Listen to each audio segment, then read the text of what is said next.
We all know that the banking sector's fundamentals with respect to return ratios and credit cost are the best and lowest respectively in a decade or more. Now, asset quality of the banking sector is the best in 10 years or more, which has been aided by decline in slippage ratio as well. So, this has been on account of the cleanup exercise taken by the banks earlier. Now, loan growth has returned to the banking sector after a long time. Deposit growth has also been very healthy. However, the valuations are not defining the sector's true fundamental pictures. Valuations of many banks are below the pre-COVID levels or below 2019 valuations that were seen.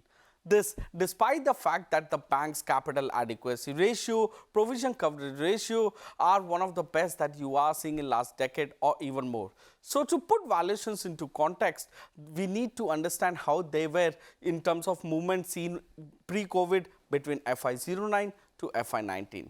During this period, the highest valuation gain was seen for the banks like IndusInd Bank, ICICI Bank, Federal Bank and Axis Bank. In fact, the most expensive stock was Kotak Mahindra Bank, followed by HDFC Bank and IndusInd Bank.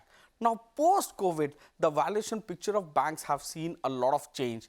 ICICI Bank, Bank of Baroda and State Bank of India are the only lenders to witness expansion in their valuations from what they were in FY19 to what they are in FY24. Many banks are still trading at FY24 valuations that are below those that were seen in FY19. These includes the names like IndusInd Bank, Kotak Bank, HDFC Bank and Axis Bank. Net interest margins of lenders can moderate in the first half of calendar year 2024 given the fact that cost of funds will continue to weigh in.